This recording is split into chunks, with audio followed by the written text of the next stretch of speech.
I don't remember life without having some sort of mental health diagnosis from as early as 5. I was always being seen in schools by social workers and psychiatrists and psychologists and therapists all throughout school. Didn't have much hope for a good life. I was always passed on. I was bullied. As a teen, I had several suicide attempts, and life was just really dark. I had no sense of being. I had no sense of direction. And when they started putting me on medications, I really felt like I was floating. I was not even in my body. I just felt like I was just being controlled by whatever. And people abused me. People did bad things to me.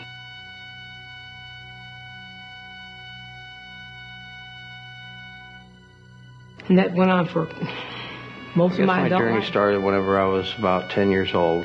I took my first drink and got drunk for the first time. I was on my way home from my grandmother's house with my father, and he had stopped and got some beer and shared it with me, and I got drunk for the first time. And I had found my medicine at that time. Alcohol was the biggest part in my life. I had also adventured into drugs with marijuana, LSD, cocaine, crack. You name it, if it was in front of me, I would do it. Anything to mask the feelings, the pain that I was going through with the emotions, the extreme ups and downs that I couldn't handle. I was a self-medicated person for almost all my life. Throughout high school, I dealt drugs. I got in with the wrong crowd. I'd been in and out of jails, never went to prison, but I went through the criminal justice system quite a bit throughout my life.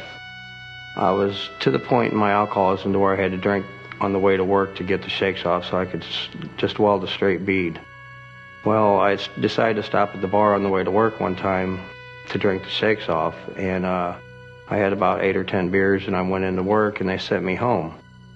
And instead of going home, I went back to the bar, and I sat there and drank until I was almost passed out. And a buddy took me out back and helped me pass out, or helped me lay down on the picnic table where I passed out. I woke up 9 days later out of a coma because some guy had put the boot to me really bad, and I died on the way to hospital, and I almost didn't come out of it.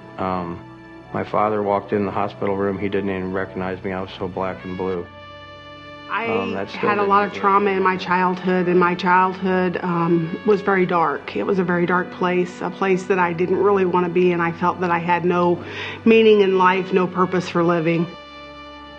I was abused from a very early age after my real mom died when I was 6 years old.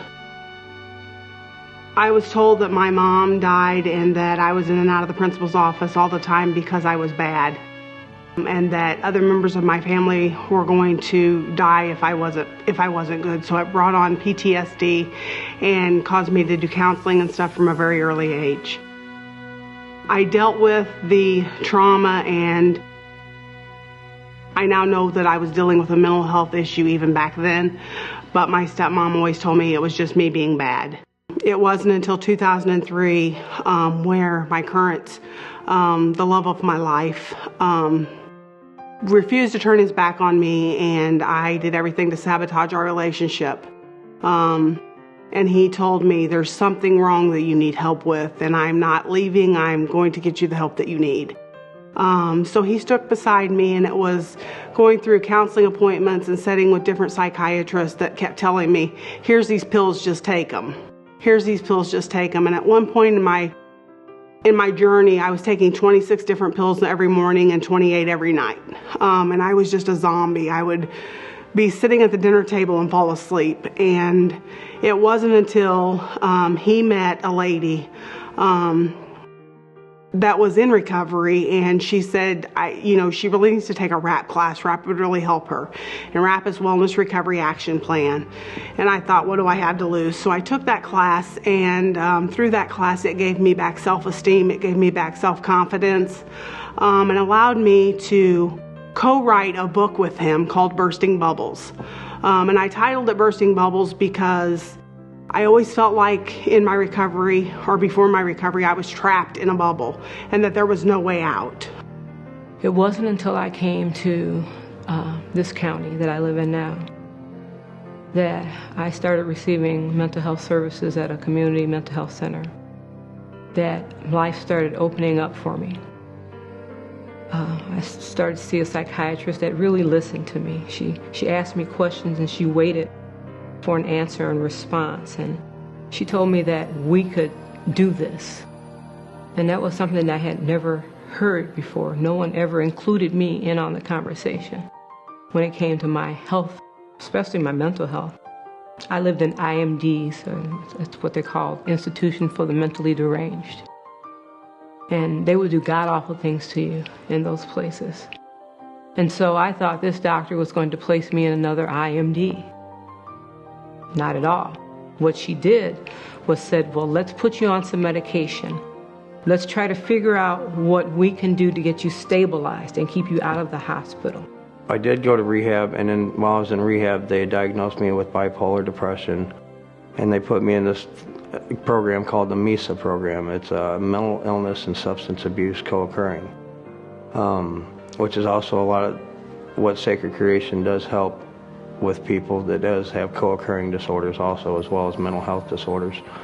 Because a lot of my fears, although valid at a certain point in my life, weren't valid at a 42-year-old Ida Tina.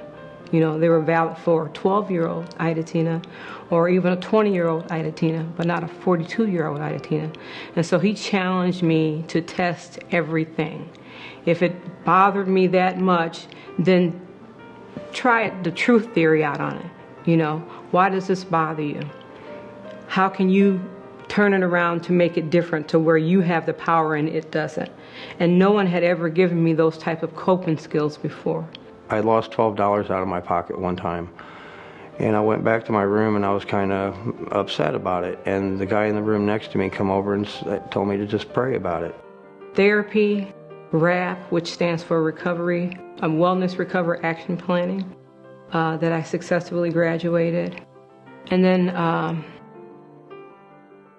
just some really intense therapy, because I had gone through a lot of stuff in my life, a lot from infancy that I had to deal with, you know, in my 40s. And after 4 suicide attempts, it finally, through the book, using RAP and the book, which is it's a self-help journal that I use every day, and through the two, I have burst that bubble, and I live a joyous, happy, filled life now in recovery. And I was speaking at a mental health conference with that book when I was approached by a lady who told me about sacred creation, that everybody was a sacred creation of God. And I wanted to sign up, and she explained to me that I could live the life that I want and soar like an eagle and do anything that I wanted to do, and there was no boundaries just because I had a mental health diagnosis. And my life really opened up when I started going to the Arising Church. That's when God sent the water, because the seeds had already been planted. And that's when I knew for sure that God had made me for a purpose, and that I had gone all through that stuff to help somebody else. So I told him, I said, well, I don't really believe in that stuff, but he said, well, just try it anyway, it can't hurt you any. So I got down on my knees and I was going to pray, and right before I started to pray, he told me, now wait a minute, it can't be selfish. So I said, okay, well, I can't ask for my cigarette money back, so I asked God, please don't let anybody pick up that money and go use with it. And I said, okay, there you go. Well, the very next day, a guy walked up to me and said, Bruce, here's your $12 I was going to go use last night, but something told me not to, and brought that to me. And I looked up and I said, God, you're there. I believe. I understand. And from then on, he's been running the show. My name is Ida Tina Zarecki. I am an overcomer, and I love my life. My name is Bruce Reinheimer, and I am Vice President of Sacred Creation.